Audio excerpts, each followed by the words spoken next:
Welcome to Fortune Forecast. I am Daisy, your hostess, and you are in my book playlist, where we've started the book titled The Shortcut, Regeneration Through Fasting by Julia Seton, published in 1929 by the Occult Publishing Company. This book is in the public domain. I hope that you have been enjoying this book, and as I've mentioned before, while Julia Seton was a doctor, I definitely would recommend, due to the nature of this particular book, if you are planning on putting yourself on a fast or using this fast that is recommended in the book, please do check in with your doctor first. All right, in this video, we will have both chapters 4 and 5. So let's get started with chapter 4, The Mental Fast. Before one can understand the influence of thoughts upon the physical body, he must learn the occult relationship between cosmic mind as expressed in the man and atomic mind as expressed in his flesh. Every atom of our flesh intelligence, and it is under the influence of every thought we think. Thoughts establish a force or action in our tissues, and upon our own thought force is quality of our physical flesh. The medium through which all action is transferred from mind to flesh is the blood current. The life of the body is the blood. The blood carries thought force as waves of vibration, and these waves of vibration establish action and reaction in the tissues. We say without a chance for contradiction that all disease of the flesh is the result of disordered states of mind, that back of all disease is the long, discordant line of thinking which it, and that as the disease of the in mind. It is to the mind we must, as produced flesh begins, look for its cure. Back of all disease in the flesh, lack of circulation. Back of circulation is mental pressure. Back of mental pressure is crooked is thinking. Back of crooked thinking are false ideas of God, man, life, people, situations, and things. We are asked every day, how do the mental states affect the body? And how is it possible for mind to be the author of disease flesh or environment? The answer is easy. All mental states affect the breathing, and breath is primarily the source of circulation. Without breath, there would be no force from behind which would keep the blood flowing through the body. All mental states act directly upon the blood circulation through the breath, and there are distinct lines of thinking which act at once upon the circulation. There's only one way by which disease can be established in the flesh, and that is through congestion of the blood. Only as this congestion is released can normal action be reestablished. All discordant states of mind, such as worry, fear, anxiety, hate, resistance, unrest, strife, contention, etc., act directly on the circulation through the breath and thought force.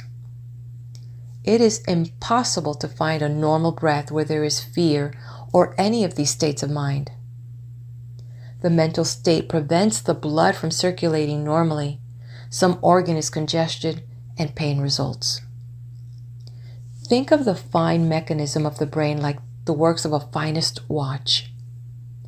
Through worry or fear, some prolonged abnormal attitude of mind, some part of the brain is deluged with more blood than is needed in normal action, and a low, prolonged headache is the result. Get the kidneys congested and nephritis is sure. Take all the blood away from the stomach by some big mental strain, and indigestion is the result. Indigestion and lack of normal blood pressure will eventually give ulcers and complete changes in the mucous membranes of the body. Yet world turned to every local relief without once getting back of the thing created, to the cause which created the disease. Increased action of any organs means an increased determination of blood to that organ.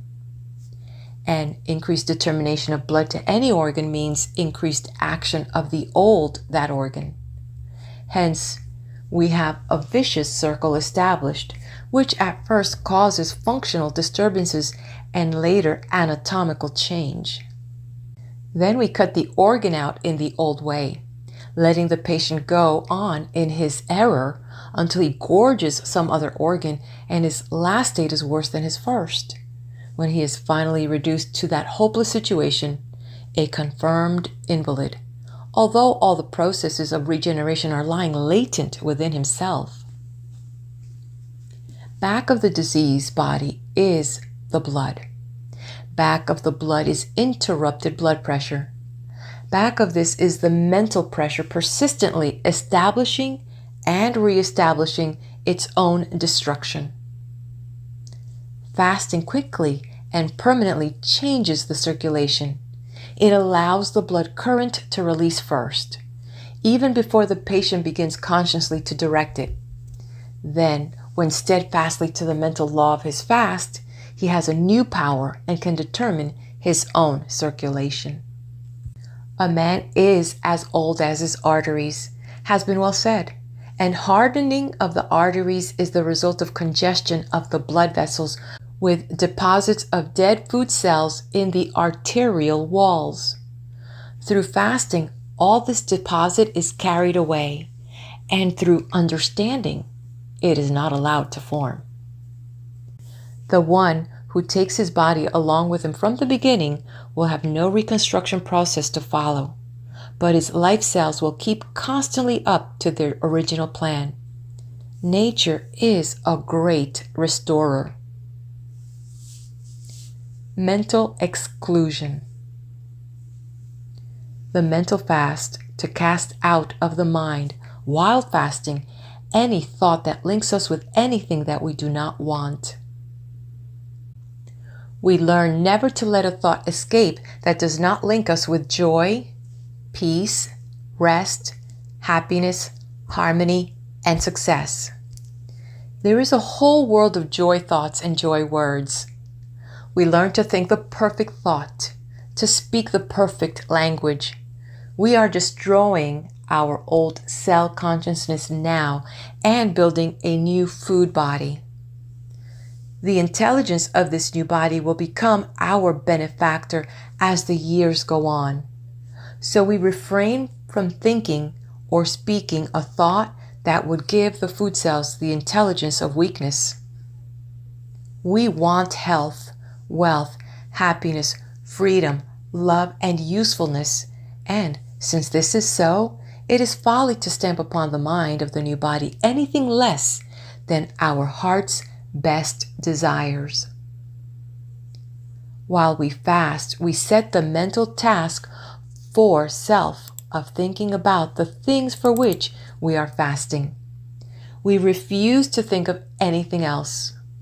We train ourselves into fixed thinking and induce the state of mind in which we want to fast.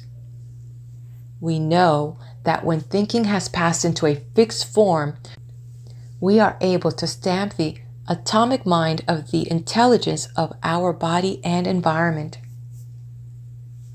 So we clean up our mind, unload our mental rubbish just as we are unloading our physical. There are very few thoughts worth thinking. We seek them out and resolutely refrain from thinking any thought that is below a true standard of selection.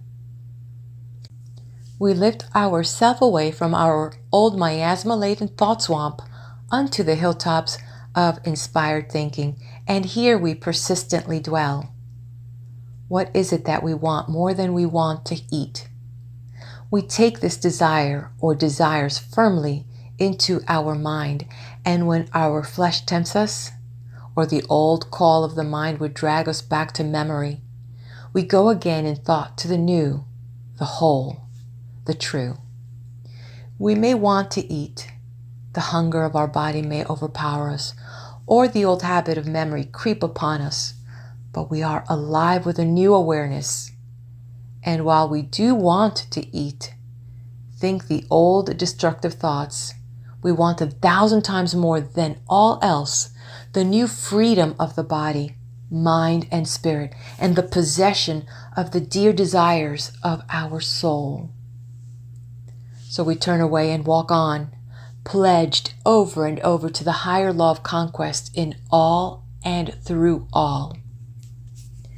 After a while, a new thought form body is built, and we have created the habit of right breathing, speaking, and thinking. Our mind is as clear as a crystal, and our blood current runs bounding through our veins, fresh, pure, carrying to every tissue in our body the right amount of vital blood.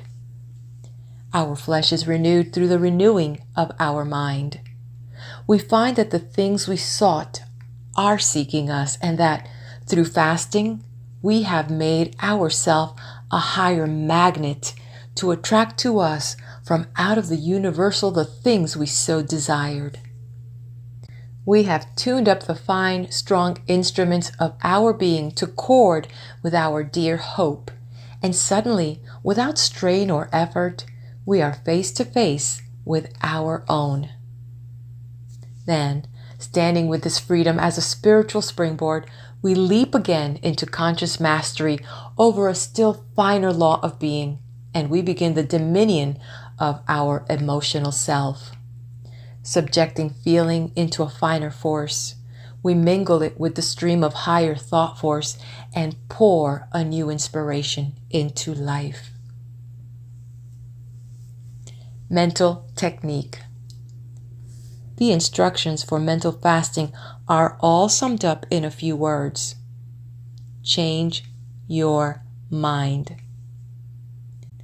Mental ruts make physical ones, and these ruts run more deeply than the flesh. Even they pass out into the environment.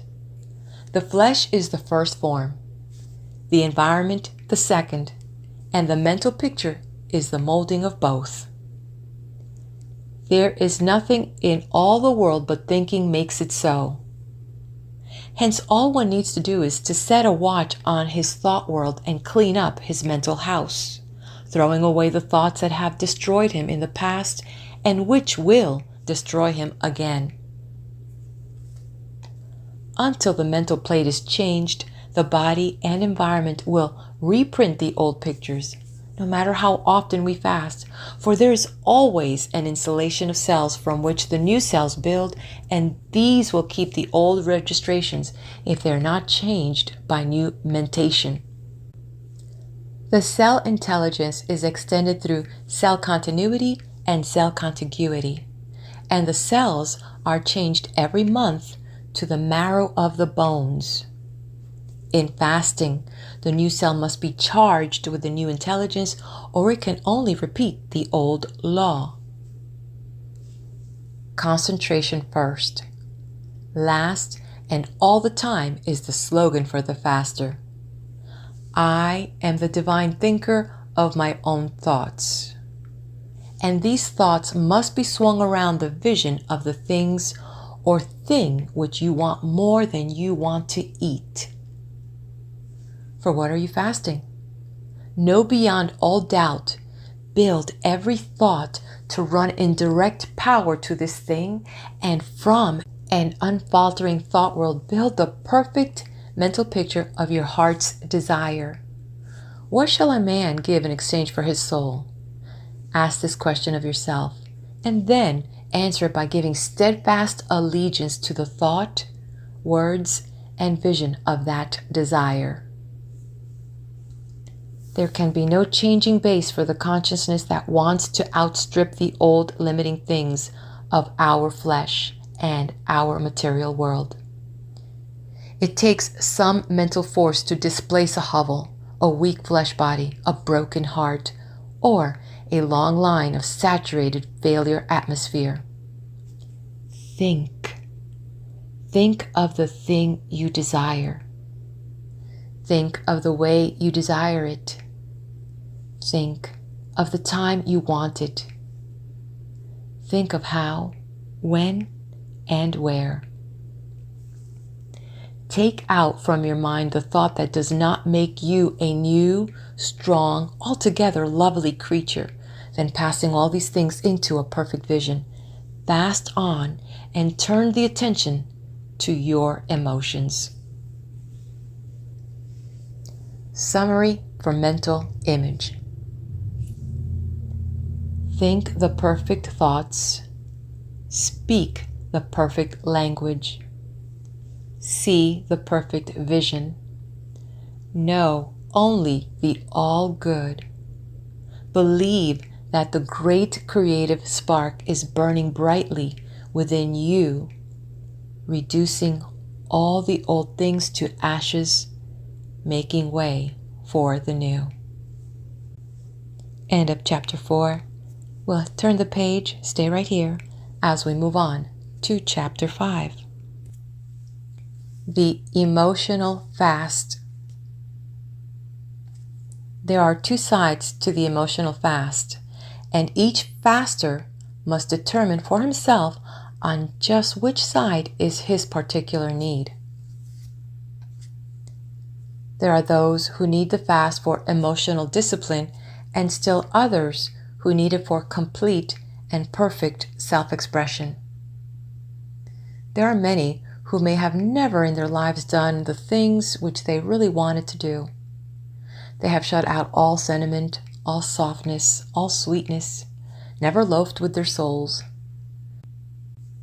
They have starved their heart, walked where beauty was a thing apart, sought to face in straitened bounds the soul which should be free, treading the dusty road of common sense while all the forest sang of liberty. These are longing with a mighty desire to be fed just once from the hand of self-satisfaction and to do, say, and be just what they would love to be. To those we say, go have they will, whatever it be, and though there lie at last but wrecks along the shore of thy tempestuous sea, yet thou shalt know that thou hast lived thyself, and peace will come to thee. We need to have no fear in sending these timid creatures out to seek that thing of things for which their souls long. They never want anything that will harm them. Sometimes it is the simplest thing which will make them happy.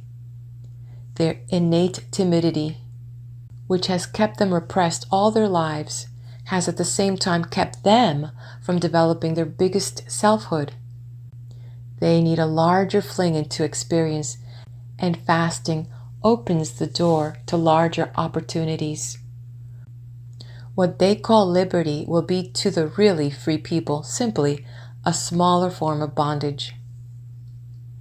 If you belong to their class, then while you fast, whatever it is that will make you altogether happy, madly inspired, sweet, tender, and loving, seek that thing and build into your consciousness all the life more abundant that you can. Pour a world of sentiment into the old, dwarfed, thwarted selfhood which you are fasting to displace. Sentiment is the food of the soul. The one who cannot thrill with the rapture of being alive and who does not have the passion of his selfhood is dead before he starts. It takes warm, pulsing life, inflowing through every channel and outflowing over many lines before the body, mind, and environment will become one. It's something to have been the best beloved for a little while, to have walked hand in hand with love, and to have seen his purple wing flit once across your smile. And it is something more than a mere passing self-indulgence to stand where we take our wants masterfully in our hands and declare for freedom, self-satisfaction, and delight in life. Through this new level of human living, we get a new contract with power. We cease to block the spiritual channels in our own being, through which we not only have life, but may have it more abundantly. The other side of these instructions are for the sentimental emotionalist who has so saturated his inner senses with indulgence that he knows nothing of a strong emotional control. Sex belongs to the emotional side of nature much more than to the physical or the mind. Celibacy is the first step for fixed emotional control. The celibate learns not to yield to the erotic sensations either of mind or body. There are many who have been so long slaves to their slightest emotions that unless all the fine sensual sides are consciously satisfied, they are unhappy and morose. Weakness is no part of the real plan of emotion. Only the softness that is flexible so as to give a normal response to every situation. Whenever one enters an office where heavy perfumes, burning incense, luxurious couches, cozy, exotic corners, and alluring pillows are a part of the business scheme, he can know that he is in the presence of a sensualist whose greatest weakness is his overstimulation of his emotional senses. This individual, when he fasts, should hunt the lonely mystic cell where bread and water, hard floors to sleep upon, and all things unlovely and unpleasant in appearance are his daily companions. These would offset his naturally over-intensified emotions and give him spiritual backbone. It was the false interpretation of this part of man's being that brought out the penance system of the past. The hair shirt, the self-floggings, the utter self-negation became the letter of the law. There is just as much need of emotional control today as in the past, perhaps more, for the present age is rather one of more than less self-indulgence. But seeing the spirit of the law, man need only go as far as he finds it necessary to fulfill his true spiritual being. The true growth of the soul is painless, and there is no pain when discipline is made to become a conscious selection and not a hard, brutal correction. The emotional fast, then, is for complete emotional satisfaction or for complete emotional denial and control. There are no diseases in the world harder to replace from the flesh than those brought on by abnormal emotional states. We get a list of neurasthenics from a mental plethora, but we get a great multitude of mental and nervous diseases and psychasthenics from the depolarized emotional multitude. The power of the body is in the things of the body. The power of the mind is in the things of the mind. And the power of the emotions is in the things of the emotions. Thought demands that it shall have legitimate and normal expression. So does emotion. Feeling must pass to outward manifestation, and that which is outwardly expressed must pass inward into something too deep for words. Through fasting, we may establish a normal balance and come back into that place of exquisite emotional sensation, where every moment of our life is full of a sort of unexplained exaltation, which the mystics call bliss. Under this new power, the flesh body takes on a new radiance. It becomes beautiful with subtle, occult radiance half defined. Beauty is a perfect balance in the flesh of all life's finer forces. Without this, one may have points of beauty, but not a real physical radiance. It is this balance which gives one a striking, attractive, or magnetic personality. It is powerless to try to win one's way with a physical body cold as ice, void of magnetic currents. Life must speak to life on all planes, and it demands a rapturous response, whether it be from a physical, mental, or emotional embrace. The question of why do I not attract is answered. Magnetize yourself with the warm glow of true emotion. Live it in all things and through all things. Not trashy sentimental gush, but that true, gentle sense of understanding and appreciation. Then, fast, holding this concept, and slowly you become a magnet, attracting to yourself whatever you fling your desire around. It is the heart that wins, and all practiced arts of cold mentally and the force of physical power become as nothing before the warm, true flush of an inspired soul. God measures souls by their capacity of entertaining his best angel, love. Who loveth most is nearest kin to God. Emotional technique. One entertains a thought and it passes into the imagination and it reacts upon the feelings. The emotional fast demands that we clean up our moods. Induce the state of mind and feeling we want to live in and come away from all dark, gloomy feelings, forebodings, or melancholy. Cultivate joy, laugh, leap, dance, run, smile, sing, and be happy. Except ye become as a little child, ye can in no wise enter into the kingdom of heaven. It's just as true today as it was when the Master said it. Return again to the light heart of youth, if you do it with tears in your eyes and a smile that you cultivate. Come out from under your load of responsibility, slip it onto the universal shoulders. Often, after a true fast, we will find that it has slipped off forever. There is no use worrying over anything, no use carrying such heavy burdens. Life may be easy, and the first place to make it so is in the mind and emotions. You may have to fast more than once to arrange your whole universe. But just for the fast time, as if it really existed, and take all the emotional rapture you can out of it. What if you do live in a fool's paradise? Just live in it long enough and it will be true.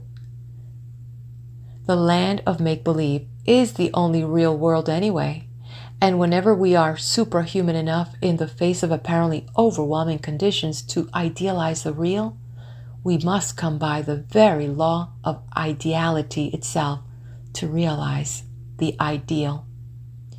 So while we fast, we build for ourselves a new world made beautiful by our own inspired thinking and feeling, and we let go of the sober, settled human lines of distress which have seared the brand of poverty, lack, and pain into our flesh and our environment. Like a stag at bay in a jungle way, we turn on our human life. We will be free or no longer be. With courage, our hearts are rife. The trophies of hate and the rags of fate we fling in the face of time. We have worn them through. They will not do for the soul that is born to climb. A new day is here, and we have no fear of the path, be it gold or dust. We have paid the cost of the battles lost, and the spoils belong to us. We will have and hold till the want grows cold our heart's divine desire. If the sun goes down in a crimson frown, let it light our funeral pyre. This is the unswerving emotional attitude for the initiate, and when we fast, magnetizing ourselves again and again with the rapture of being alive, the emotional body swings free into the divine law of the finer functioning, and body, mind, and emotion receive the great magnetic, electric, radiant currents floating through our centers. We are a new mold around which the higher intelligence of a higher world swings into order. We can say, "Peace, be still," and at our command, the wild emotions or the unexpressed sea of our urging soul beats its waves into repose. The peace that passeth all understanding is our own. End of chapter 5. Head over to the next video where I will be there with both chapter 6 and 7. You'll want to hear these: the Illuminati fast and the vision creating in consciousness.